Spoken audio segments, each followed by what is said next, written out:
Hi friends, welcome to Bharat beautiful small stories. నేను రమణి.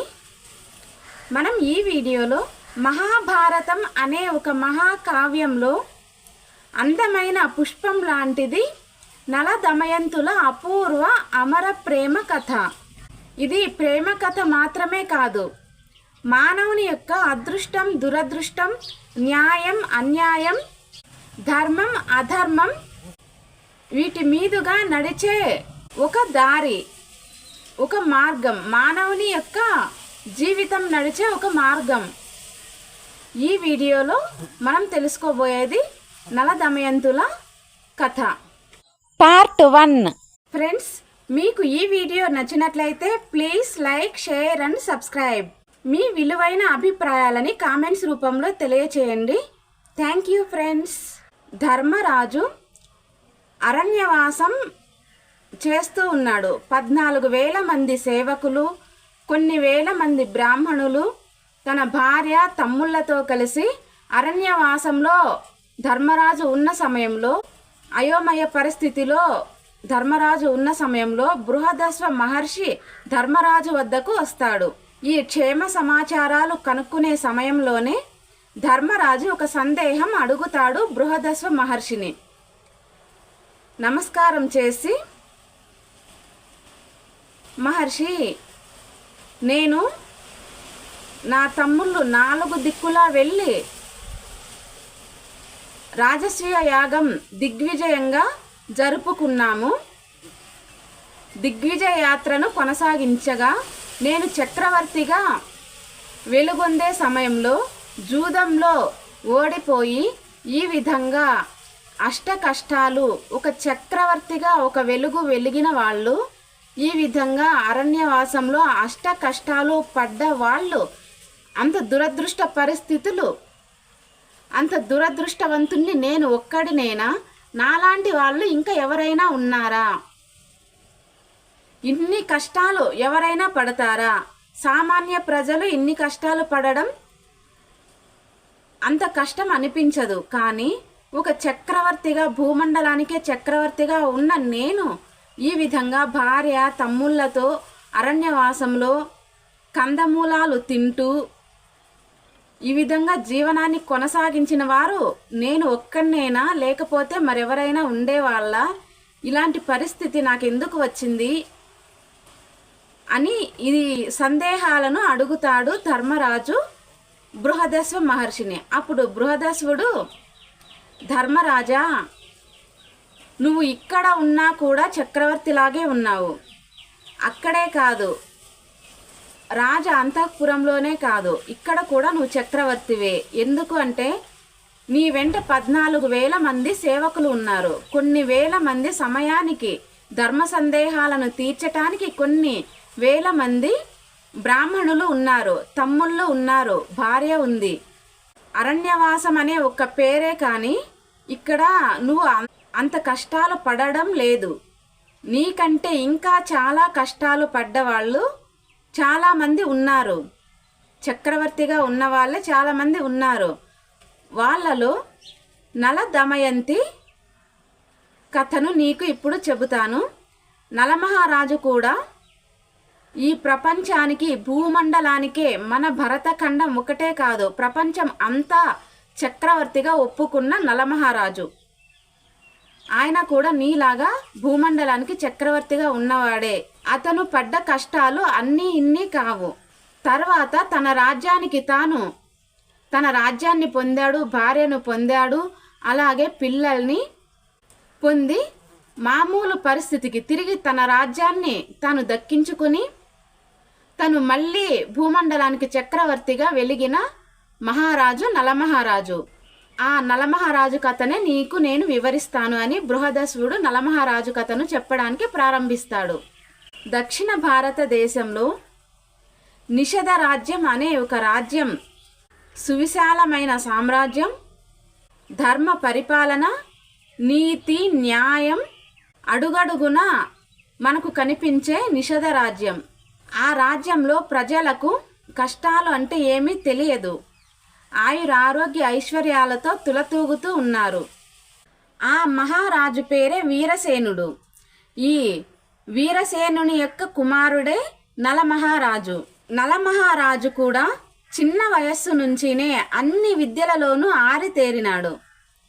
ముఖ్యంగా అశ్వ విద్యలో అశ్వాలను సంరక్షించడంలోనూ గుర్రపు స్వారీలలోనూ నలుణ్ణి మించిన వీరుడు గాని ఏ క్షత్రియుడు గాని ఇంకా పుట్టలేదు. అంతటి అశ్వ విద్యలో అంత ఆరితేరిన నలమహారాజు. అలాగే నలమహారాజు యొక్క రాజ్యంలో దొంగతనాలు లేవు, అసత్యం మాట్లాడే ప్రజలు కూడా లేరు, భయము అంటే ఏమీ వాళ్ళకు తెలియదు, కష్టాలంటే ఏమీ తెలియదు. అంతటి సస్యశ్యామలమైన రాజ్యం. నలమహారాజు ప్రజలనే కన్న బిడ్డలలాగా చూసుకునేవాడు. ఈ నలమహారాజు రూపంలో దేవుళ్ళను మించిన రూపం, గుణంలో దేవుళ్ళ లాంటి దయాగుణం. ప్రజలు అందుకే అతనిని కన్న తండ్రిగా భావిస్తారు. అంతటి మహావీరుడు, అన్ని విద్యలలో ఆరితేరినవాడు, అంత అందమైనవాడు ఈ నలమహారాజు. అలాగే ఇప్పుడు దమయంతి దేవి పుట్టుక గూర్చి తెలుసుకుందాం. దక్షిణ భారతదేశంలోనే విదర్భ రాజ్యం. ఈ విదర్భ రాజ్యాన్ని పరిపాలించే రాజు భీమ మహారాజు. ఈ మహారాజు యొక్క కుమార్తె దమయంతి దేవి.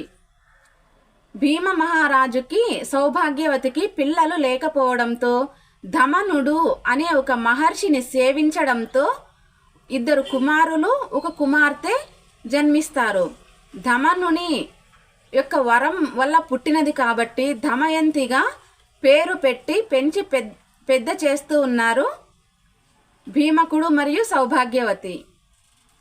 అలాగే చిన్న వయస్సు నుంచినే అపురూప సౌందర్యవతి ఈ దమయంతి. గుణాలలో దేవతలను మించిపోయినది. రూపంలో అపురూప సౌందర్యవతి అప్సరస, గుణంలో దేవత. అంతటి పుణ్యాత్మురాలు ఈ యువరాణి దమయంతి దేవి.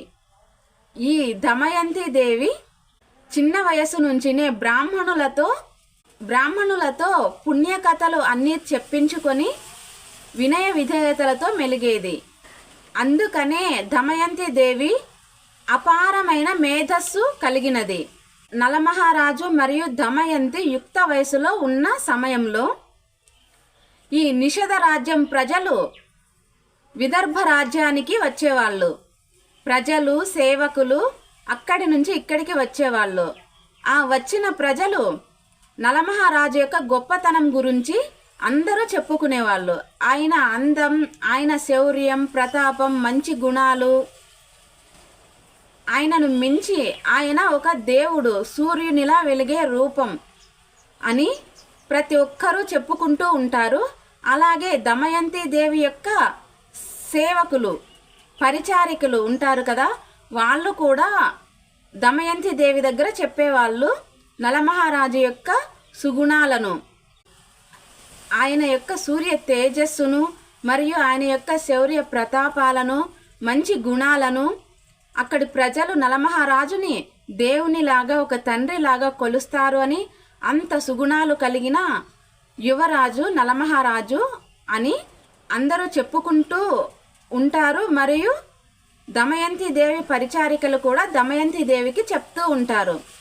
ఈ విధంగా ఇక్కడి ప్రజలు, విదర్భ రాజ్యం దమయంతి దేవి ఉంది కదా, ఆ రాజ్యం యొక్క ప్రజలు కూడా నిషధ రాజ్యం నలమహారాజు యొక్క రాజ్యానికి వెళ్ళి ఈ దమయంతి దేవి గూర్చి ఇలాగే అక్కడ కూడా చెప్పుకునేవాళ్ళు. ఏమని? దమయంతి దేవి గుణంలో దేవత, రూపంలో అప్సరస, అన్ని మంచి లక్షణాలు భూలోకంలో ఎవరికీ లేవు. అంతటి అందమైన మహారాణి, అంత మంచి లక్షణాలు కలిగిన యువరాణి అని ఈ విదర్భ రాజ్యం ప్రజలు, సేవకులు నలమహారాజు యొక్క రాజ్యం నిషధ రాజ్యంలో కూడా చెప్పుకుంటూ ఉండగా, ఈ నలమహారాజు యొక్క సేవకులు కూడా ఈ విషయాన్ని నలమహారాజుతో చెప్తూ ఉంటారు. ఇదే ఈ దమయంతి దేవి విదర్భ రాజ్యం యొక్క భీమా మహారాజు యొక్క కుమార్తె యువరాణి, రూపంలో అప్సరస, గుణంలో దేవత, అంత కరుణామూర్తి, అంత ధీర వనిత కూడా అని నలమహారాజు వద్ద చెప్తూ ఉండగా నలమహారాజు కూడా వింటాడు.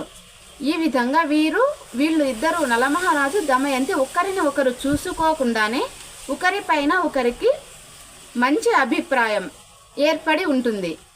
అవునా, అంత అందమైన అమ్మాయా యువరాణి అని నలమహారాజు మరియు దమయంతి దేవి, నలమహారాజు అంటే అంత సూర్యుని తేజస్సు కలిగిన వాడా, తండ్రిలాగా ప్రజలను చూసుకుంటాడా, ఇంత గొప్ప మహారాజా అని దమయంతి దేవి కూడా అనుకుంటూ ఉండేది. ఇలాంటి సమయంలోనే ఒకరోజు నలమహారాజు తన ఉద్యానవనంలో విహరిస్తూ ఉన్న సమయంలో తెల్లని వర్ణం కలిగిన హంసలు గుంపు అక్కడికి వస్తుంది. నలమహారాజు ముందుకు వస్తుంది. అప్పుడు నలమహారాజు ఎంత అందమైన హంసలు అని వాటి నడకను చూస్తూ ఆనందపడుతూ ఉన్న సమయంలో ఒక్క హంసను పట్టుకుంటాడు నలమహారాజు. హంసను పట్టుకోగానే హంసలు చాలా తెలివిగలవి, చాలా ఆలోచన కలిగినవి. ఇప్పుడు ఎవరికి కూడా రామకృష్ణ పరమహంస అని ఈ విధంగా ఋషులకు కానీ తపస్సులకు కానీ పరమహంస అనే ఒక పేరు వినే ఉంటాం కదా.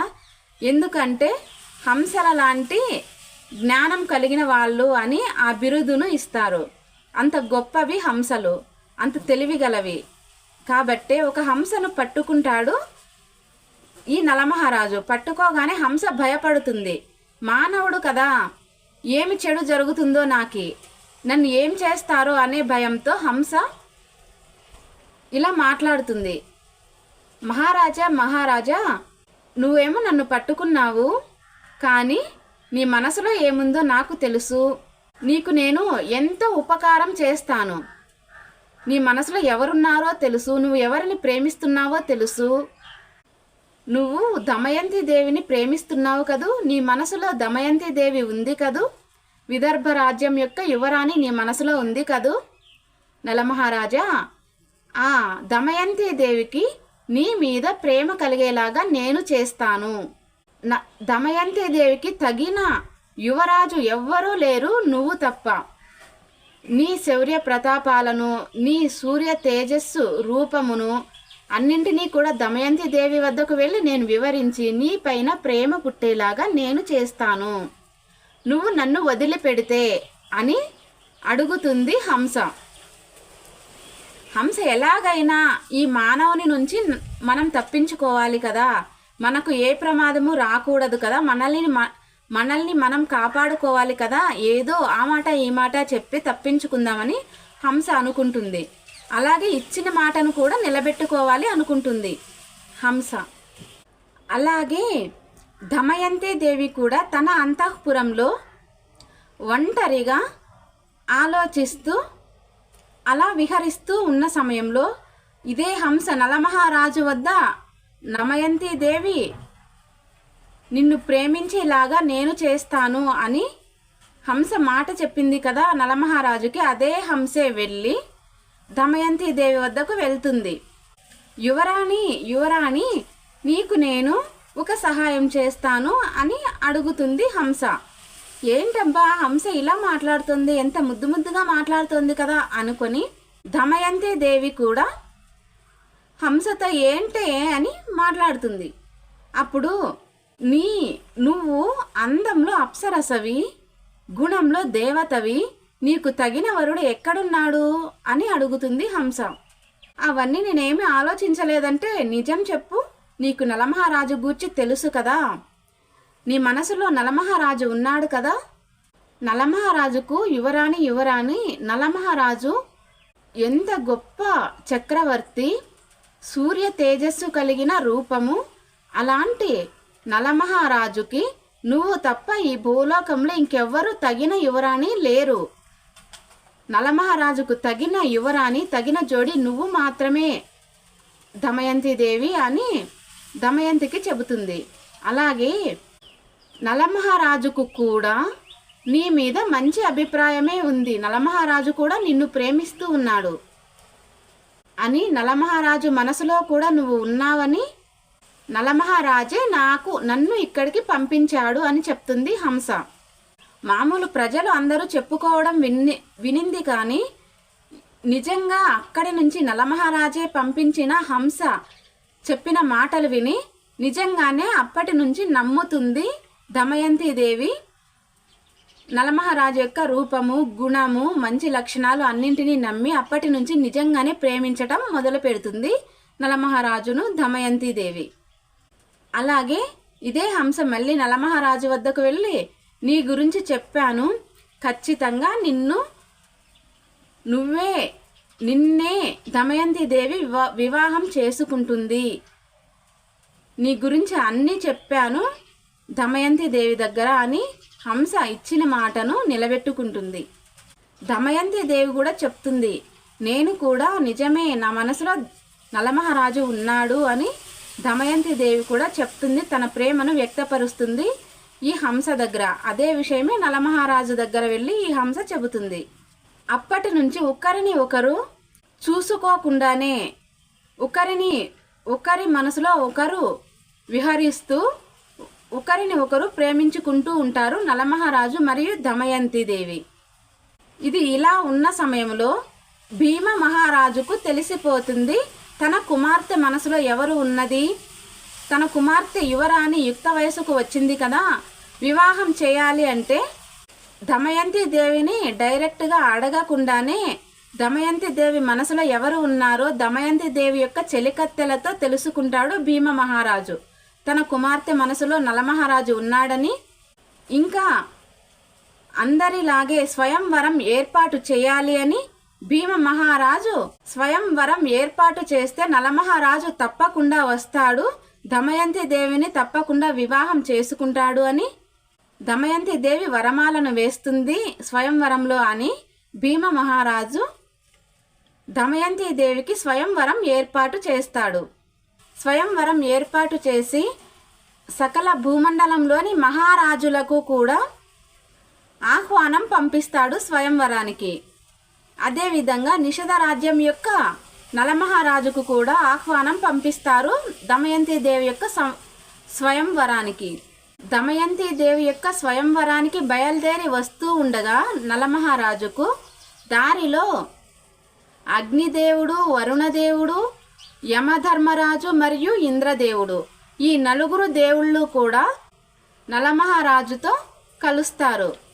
నలమహారాజు యొక్క గుణాలు దేవలోకానికి ముందే తెలుసు, దేవుళ్లకు ముందే తెలుసు కాబట్టి నలమహారాజు ఖచ్చితంగా వస్తాడు ఈ స్వయంవరానికి అని తెలిసే అక్కడ కాపు కాచుకొని నలమహారాజును ఆపి ఈ విధంగా చెప్తారు, నలమహారాజా, మా నలుగురు దేవుళ్లలో దమయంతిదేవి ఎవరికి వరమాల వేసినా మాకు మిగిలిన ముగ్గురికి ఎలాంటి బాధ లేదు, ఎవరిని ప్రేమించి ఎవరిని వివాహం చేసుకున్నా కూడా మా నలుగురిలో పర్వాలేదు, ఎవరినైనా వివాహం చేసుకోమని మా మాటగా నువ్వు దమయంతిదేవి వద్ద చెప్పాలి అని చెప్తారు దేవుళ్ళు. అగ్నిదేవుడు, వరుణదేవుడు, యమధర్మరాజు, ఇంద్రదేవుడు ఈ నలుగురు కూడా చెప్పగానే ఇక్కడ చూస్తే దేవుళ్ళ ఆజ్ఞ, మనసులో చూస్తే దమయంతిదేవి పైన ప్రేమ. మరి దేవుళ్ళ ఆజ్ఞను శిరస వహించాలా, తన ప్రేమను వదులుకోవాలా అర్థం కావడం లేదు నలమహారాజుకు. ఇదే సందిగ్ధంలో ఉంటాడు. ఇంకా అప్పుడు వీళ్ళు నలుగురు దేవుళ్ళు కూడా నువ్వు అంతఃపురానికి వెళ్ళాలి అంటే పరిచారికలు చాలామంది ఉంటారు కదా, వారిలో నువ్వు ఎలా వెళ్ళగలవు, దమయంతిదేవి వద్దకు అంతఃపురంలో ఉంటుంది కదా దమయంతిదేవి, ఆ శక్తిని నీకు మేము ప్రసాదిస్తాము, నువ్వు ఎవరికి కనబడకుండా అంతఃపురానికి వెళ్ళు, నిన్ను ఎవరూ చూడరు, నువ్వు డైరెక్ట్గానే దమయంతిదేవితో యువరాణితో మాట్లాడవచ్చు ఆ సమయంలో నీకు ఎలాంటి ఆటంకము కలగదు. ఆ శక్తిని మేము నీకు ప్రసాదిస్తున్నామని నలమహారాజుకి ఆ శక్తిని ప్రసాదించి పంపిస్తారు ఈ నలుగురు దేవుళ్ళు కూడా. నలమహారాజు అలాగే దమయంతి దేవి విదర్భ రాజ్యం యొక్క అంతఃపురంలో ఉన్నటువంటి దమయంతి దేవి వద్దకు వెళ్తాడు. ఆ సమయంలో ఏ ఆటంకము కూడా కలగదు, దేవుళ్ళ యొక్క వరం కాబట్టి. వెళ్ళగానే నేను ఈ విధంగా నలమహారాజుని ఈ అగ్నిదేవుడు, వరుణదేవుడు, ఇంద్రదేవుడు, యమదేవుడు వీళ్ళు నలుగురిలో నువ్వు ఎవరిని ఇష్టపడి ఎవరిని రేపు స్వయంవరంలో వరమాలను వేసి వరించినా మిగతా ముగ్గురికి ఎలాంటి అభ్యంతరము లేదు. ఎవరో ఒకరిని వీరి నలుగురిలో నువ్వు వరించాలి అని వాళ్ళు నన్ను ఇక్కడికి పంపించారు నీ వద్దకు అని దమయంతి దేవితో నలమహారాజు చెప్తాడు. అయితే దమయంతి దేవి ఇంతవరకు నలమహారాజు యొక్క గుణాలను, రూపాన్ని ఎవరో చెప్పగా, హంస చెప్పగా విన్నది, ఇతరులు చెప్పగా విన్నది కానీ ఇంతవరకు చూడలేదు. ఇప్పుడే చూస్తోంది. అవును, హంస వర్ణించిన నలమహారాజు ఎలా ఉన్నాడో అలాగే నిజంగా నలమహారాజు అలాగే ఉన్నాడు. హంస చెప్పినవన్నీ మంచివే, హంస చెప్పిందంతా నిజమే చెప్పింది అనుకొని, నలమహారాజా నేను నిన్ను తప్ప ఎవరిని భర్తగా ఊహించుకోలేను. ఎందుకు అంటే నేను మనసారా ఎప్పుడో నీకు భార్యను అయిపోయాను. నీ మనసుతో నాకు అవసరం లేదు. నేను మాత్రం నీ భార్యగానే బ్రతుకుతూ ఉన్నాను. ఇంకా దేవుళ్ళు కానీ, గంధర్వులు కానీ, ఇంకా ఎవరన్నా కానీ నేను ఎవరిని వివాహం చేసుకోలేను. నిన్ను తప్ప నేను ఎవరిని వివాహం చేసుకోలేను అని నిర్భయంగా, ఎలాంటి భయం లేకుండా ఉన్నది ఉన్నట్లుగా తన మనసులోని మాటను నలమహారాజుకు చెప్పేసింది దమయంతి దేవి. అయితే నలమహారాజు నిజంగానే ఇంతకు ముందు మనసులో ఊహించుకున్న దమయంతి దేవి ఎలా ఉంటుంది అని ఊహించుకున్నాడో అలాగే ఉంది. హంస చెప్పినది అక్షరాల నిజం. దమయంతి దేవి నిర్భయంగా దేవుళ్లను కూడా లెక్క చేయకుండా తన మనసులోని ప్రేమను ఎంత ధైర్యంగా చెబుతోంది అంటే నిజంగా దేవతలను మించిన ధైర్యశాలి, నిజాయితీ పరురాలు అని. ఇంతకు ముందు ఉన్న ప్రేమ కంటే ఇప్పుడు దమయంతి దేవి పైన నిజమైన ప్రేమను, దమయంతి దేవి పైన తనకు ఉన్న ప్రేమ ఇంకా రెట్టింపై ఇంకా పెరుగుతుంది. గౌరవం అలాగే దమయంతి దేవి పైన గౌరవం కూడా పెరుగుతుంది నలమహారాజుకి. ఇక ఇప్పుడు నా కర్తవ్యం ఏంటి, దేవుళ్ళ మాటను నేను కాదనాలా అని నలమహారాజు అడుగుతాడు దమయంతి దేవిని. నువ్వు చెప్పేది నువ్వు చెప్పావు, నేను చేసేది నేను చేస్తాను. స్వయంవరంలో నీకు ఎలాంటి అపకారము జరగదు, నీలో ఎలాంటి తప్పు కూడా నీ పైన లేదు. ఇప్పుడు ఆ దేవుళ్ళు ఆజ్ఞను శిరస వహించావు కదా, దేవుళ్ళ ఆజ్ఞను నువ్వు పాటించావు కదా, నీ తప్పు ఏమీ ఇప్పుడు దేవుళ్లకు కనపడదు. దేవుళ్ళు చెప్పిన మాటను నువ్వు చెప్పినట్టు నాకు చెప్పావు కదా అని ఇదే మాటే వెళ్ళి ఆ దేవుళ్ళ వద్ద చెప్పు వెళ్ళి అని చెప్తుంది దమయంతి దేవి. ఇంకా నలమహారాజు ఈ నలుగురు దేవుళ్లకు కూడా నేను దమయంతి దేవి వద్ద ఇలాగే చెప్పాను అని, అలాగే నలమహారాజుతో కలిసి స్వయంవరంలో కూర్చొని ఉంటారు. అగ్నిదేవుడు, వరుణదేవుడు, యముడు, ఇంద్రదేవుడు ఈ నలుగురితో కలిసి నలమహారాజు 5 మంది. ఈ దేవుళ్ళు అందరూ కూడా నలమహారాజు యొక్క రూపంలోనే కూర్చొని ఉంటారు. అయితే తను దమయంతి దేవి వరమాలను ఈ స్వయంవరం మందిరానికి తీసుకొని వచ్చి చూడగా అందరి మహారాజులు, చాలామంది మహారాజులు వచ్చి ఉంటారు. అందులో 5 మంది నలమహారాజులు కూర్చొని ఉంటారు ఒకే చోట. 5 మంది నలమహారాజులు ఒకే చోటే కూర్చొని ఉంటే ఆశ్చర్యపడుతుంది ఈ దమయంతి దేవి. 5 మంది నలమహారాజులలో నిజమైన నలమహారాజును దమయంతి దేవి ఎలా తెలుసుకుంటుంది? వరమాలను ఎవరి మెడలో వేసి వరిస్తుంది? నెక్స్ట్ వీడియోలో చూద్దాం. ఈ వీడియో మీకు నచ్చినట్లయితే please like, share and subscribe and comment. Thank you friends.